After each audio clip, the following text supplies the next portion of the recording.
Hey, what's up guys, Alex here. Thank you for checking this video and welcome to the 19th part of the series of tutorial WordPress 101 for beginner developers.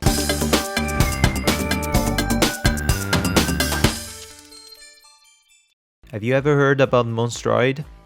Monstroid is basically WordPress on steroids.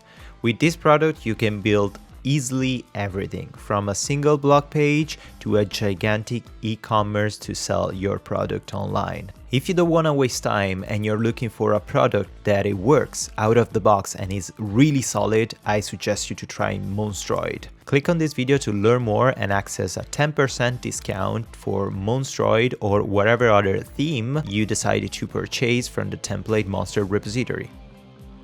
Welcome again. In this tutorial, we're going to take a look at the second part of the custom post type argument. If you remember, if you follow the tutorial, basically during the first part, we just configured the entire backend functionality of the custom post type. So we created our own custom post type called portfolio. We set up all these amazing attributes to create a proper custom post type, and we registered the post type with a custom hook, an action during the initialization of the theme.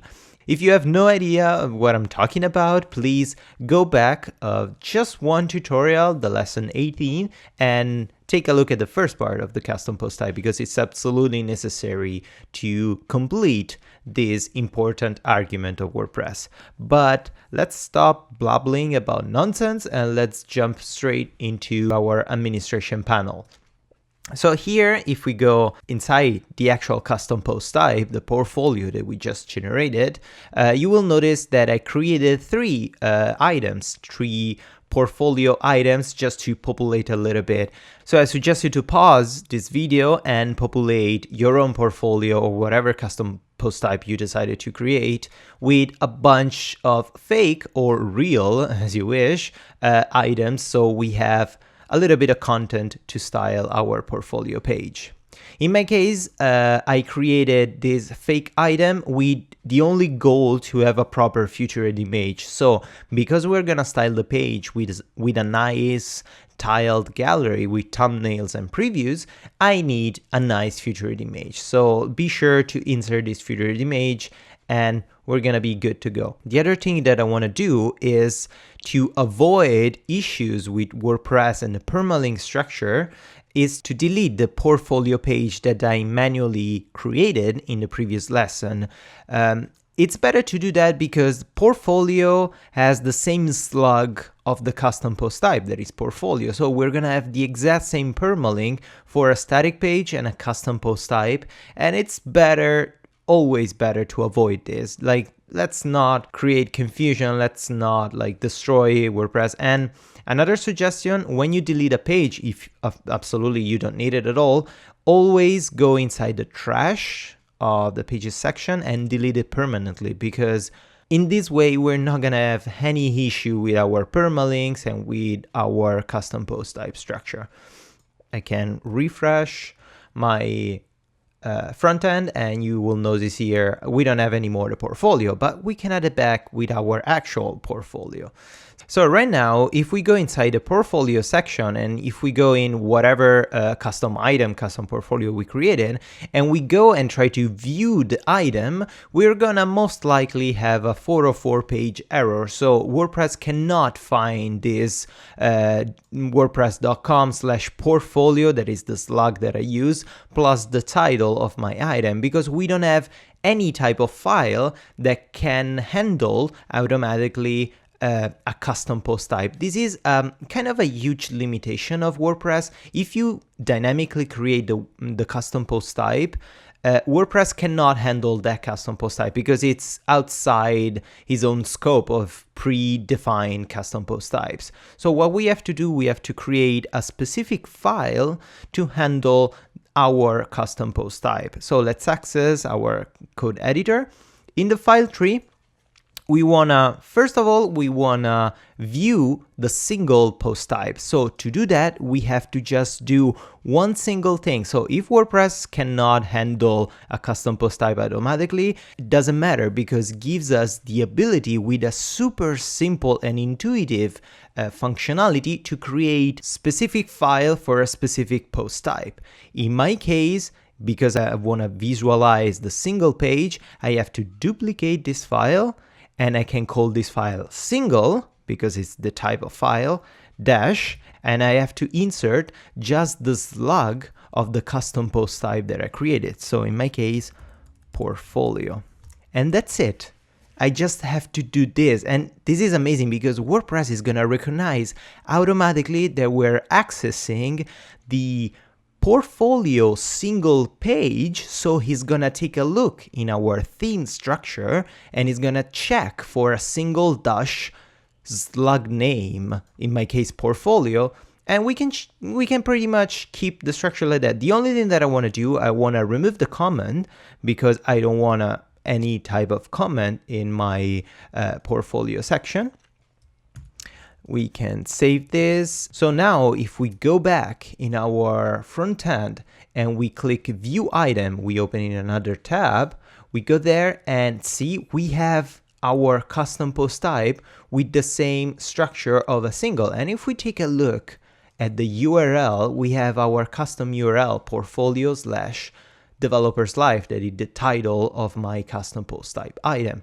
So now if I want to access the list of portfolios, like it was the single blog page, or if it was just this page, if I want to access the custom post type as an archive page, what I have to do, as usual, WordPress is really smart. So the only thing that I have to do is I have to duplicate the archive page and put in a dash at the end with the slug name of my custom post type. So let's duplicate this, duplicate, copy, remove archive dash portfolio. And that's it. Let's access here. Let's take a look. Everything looks good. I don't care. It's fine. We're going to edit this later. Let's save it. Let's take a look in our front end. So now what can I do? I can pretty much, just to check, type portfolio and access. And there you go. We have the archive of portfolio with just my custom post type items that I created: developer's life, nerd continuity, and create a new logo. If we take a look in the items, we have the same exact ordering: developer's life, nerd continuity, and create a new logo. And we have a nice structure. I'm gonna change this structure in CSS, but we're gonna do it later.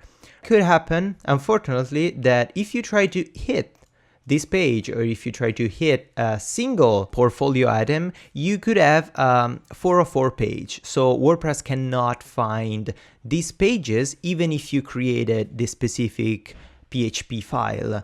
This happens because the permalink structure needs to be refreshed. So to do that, be sure about this procedure because it's really important and it's going to save you a lot of headaches.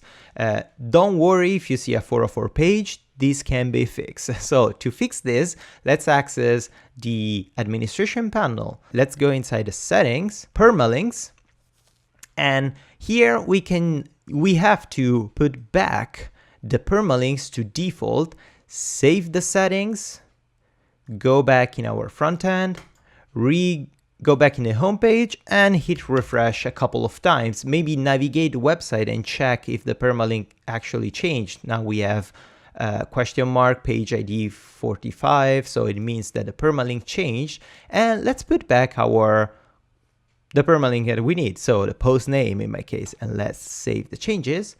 And let's go back in our home page, refresh, and let's go take a look again. If we go portfolio, hit, and it works. So this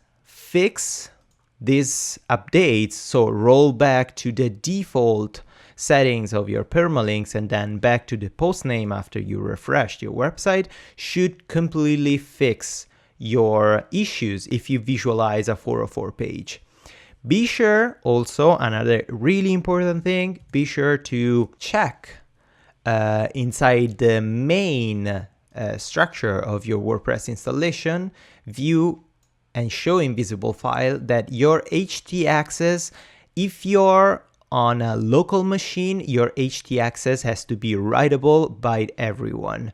And by writable, I mean that WordPress needs the access to open the file and rewrite the file. By default, if we access the information of the file, by default, the normal structure is this one. The cmod is to 644. That means that every user can read and write, and by user I mean you as an administrator, as a current user that is using this computer. Groups can only read, and the word, it means everyone else. So everyone that is trying to access this file that is not you as a user can only read this file. So if we have our settings of the htaccess in this way, WordPress cannot access and cannot rewrite the file with the correct structure for the permalink. So be sure to have this file on group and word on write, so with the octal 666, and apply the changes. This fix is not valid if you're on a server. If you're on an actual website and you're editing a live server, do not change the options of the htaccess. Leave it as a default. WordPress can access that file if it's an online server and can edit the file. WordPress cannot do that only if the file is locally in your machine. So no worries about that, but if you're on a local environment like myself, be sure to check this. The thing that I want to do, I want to create a nice link here. So let's go back in our administration panel and let's go in the appearance menu and menus section. And if you notice here, because we created a custom post type, WordPress will add automatically the custom post type portfolio, that is the one that I created, inside the list of links that I can use in my menu structure. This is great because WordPress recognized as a legit post type and gives you the ability to do pretty much whatever you want. The only thing that you cannot do, you cannot like grab the portfolio link and put it inside here. It doesn't exist. We have to insert that manually. Unfortunately, this is another limitation of the custom post type.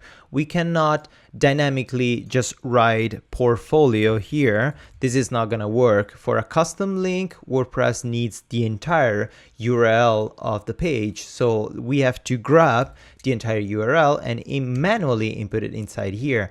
This is a kind of a huge limitation because it means every time our theme or our website changes location and this URL is not valid anymore, we have to manually update this.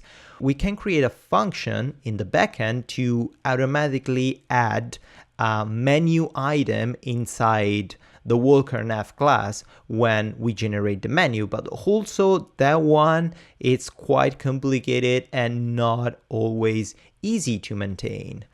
But for now, we're gonna stick with that and we can add the menu here. Let's put it back here, save menu. Let's go back here, go back in the homepage. We have the portfolio, click on the portfolio and we have the archive portfolio. So right now we are pretty much in a sweet spot. We created our archive page for our custom post type. We created a single page for our single items. So we can style this page as much as we want.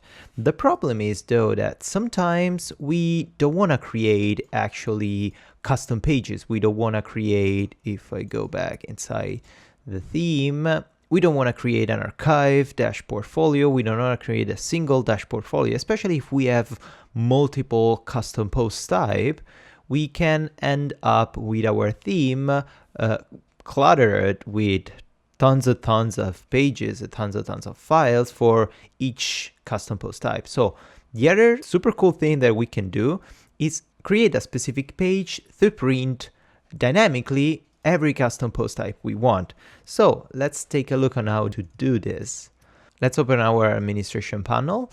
Let's go inside the pages section and let's create a new page called work, I don't want to call also this page portfolio because, as I said, I don't want to create like confusion to WordPress with the same slug here. So let's create a page work and publish it, save it. Let's go in appearance, menu. Let's add this new page to my menu, and let's remove this. I don't want to anymore this page. So save. Let's go in the front end. Let's refresh again. We have work. If we access the work page, of course, we don't have any sorts of page. We don't have any content in a work page. So the page is going to print just WordPress is going to grab the index. It's going to print that one. But we can change that, of course. What we can do, we can create a specific template that we can integrate every time we create a custom post type for a specific page. So I want to create a new file called page-portfolio-template.php. And in here, we can paste pretty much a standard template information without the center core, because I don't need this, or like we can leave this because we're gonna need it. And let's name this a specific template. So because I named this page -portfolio-template, it's pretty unusual that we're gonna have a page called portfolio template in our administration panel. So this page template is not get used automatically by WordPress, but we can specify this portfolio template. Save it. And inside here, now we can print the loop of our custom post type. To do that, we have to edit, as we did in some previous lesson, the WP query with our custom information. So let's keep the post loop here, but before grabbing have posts, we have to change the actual loop. So let's define a bunch of arguments, args. Let's create our beloved variable. And inside here, we can put an array. And inside the array, we need pretty much a couple of arguments. The first argument is the most important, is the post type. And the post type has to look for the exact same slug that we use to define our custom post type. So in my case, it's portfolio. And then we can specify another parameter that is post per page, and I want to say that I want to just 3 because I have just 3, so I don't need to specify more, but of course you can change it. And of course, because we are editing in the WP query, I suggest you to check the codex of WordPress to check every arguments that you can use inside here. For now, I'm just gonna use the post type just to show you how can I dynamically grab the specific post type that I created. Now let's create a new variable called loop, and inside here we can call the class new WP underscore query, and inside this class I want to pass my variable, the arguments variable. And now, because inside the loop it's stored the new the entire class with my entire loop here, I can push this class inside the have-post function and inside the post function. And inside here, I want to use the same structure that I had in the archive page, because I like that kind of like ordered list of information. So let's access the archive portfolio and let's go there. And I used to call the get template part the content archive template. So let's copy this. Let's paste it here. Let's save it. Let's go back in our administration panel and let's access again our page that we just created, the work page. And now we can change the template. Instead of the default, we can grab the dynamic template that we generated, the portfolio template. Grab this, update. Let's go back in our front end, refresh the page, go in the work page, and ta-da! We have our beautiful order list of custom post type. Of course, it's this entire page is pretty ugly looking, like it's not styled at all, and also the single page is not really well styled. It doesn't look good, but I think I'm gonna leave this one for the next live development session. Yes, the next video, you heard me right, is gonna be another live development session, so be sure to follow me to catch the actual date and prepare all the questions that you have, because while I'm gonna style these pages, my custom post type, archive, and single page, you can ask me whatever question you want about WordPress or another coding issue that you could have. So also for today's lesson is pretty much everything. Thank you for checking again this video. If you liked it, please give it a thumbs up or subscribe to my channel and share this video if you want, because of course the more you share, the more views I get, and I'm super happy. So that's it from me, and until the next video, happy coding!